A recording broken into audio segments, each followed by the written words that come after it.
নমস্কার বন্ধুরা, আপনারা সবাই দেখছেন সরকারি সংবাদ ইউটিউব চ্যানেল।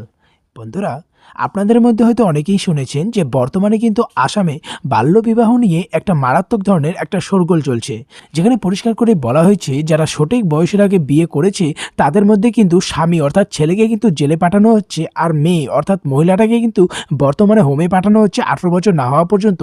আর ইতিমধ্যে যাদের সন্তান হয়েছে তাদের কিন্তু সেই শিশু সন্তানদের কিন্তু শিশু আশ্রমে পাঠানো হচ্ছে। বন্ধুরা, এর আসল বিষয়টি কি এবং কেন আসামের মুখ্যমন্ত্রী এই ধরনের পদক্ষেপ বাধ্য হলো, এই সমস্ত কিছু কিন্তু আজকের এই ভিডিওতে আমরা আলোচনা করতে চলেছি।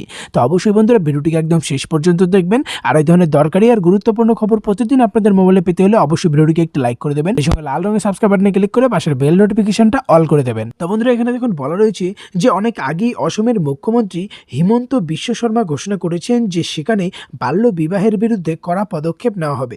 কম বয়সী মেয়েদের যারা বিয়ে করেছেন তাদের বিরুদ্ধে আইনি ব্যবস্থা নেওয়া হবে, সেই সঙ্গে ওই ব্যক্তিদেরও জেলে যেতে হবে বলে হুঁশিয়ারি দেন অসমের মুখ্যমন্ত্রী।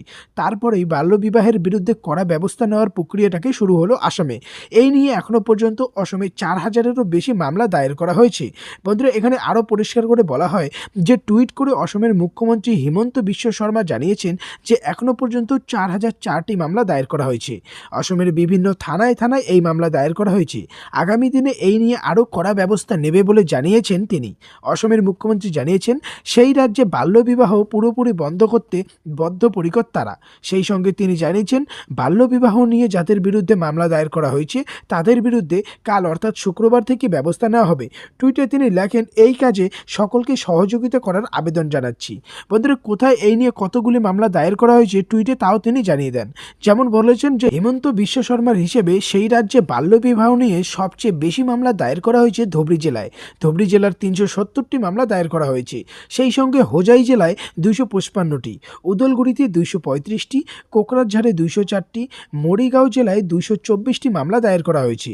ডিমা হাসাও জেলায় 24টি, জোরহাট জেলায় 25টি, লাখিমপুরে 32টি, কামরূপে 83টি মামলা দায়ের করা হয়েছে। বন্ধুরা, এখানে আরও পরিষ্কার করে বলা হয় যে সম্প্রতি স্বাস্থ্য দপ্তরের একটি সমীক্ষায় জানানো হয় দেশের মধ্যে বাল্যবিবাহ এবং প্রসূতি মৃত্যুর ঘটনা সবচেয়ে উদ্বেগজনক আসামে। সেখানে প্রায় 31% মেয়ের বিয়ে হয় 14 বছর বয়সে। 18 বছর হওয়ার আগেই অনেকেই সন্তানের জন্ম দিচ্ছে এবং এর ফলে প্রসূতি এবং নবজাতকের মৃত্যুর হার সেখানে সবথেকে বেশি। তারপরেই বাল্যবিবাহের বিরুদ্ধে কড়া ব্যবস্থা নেওয়ার কথা জানায় অসমের মুখ্যমন্ত্রী।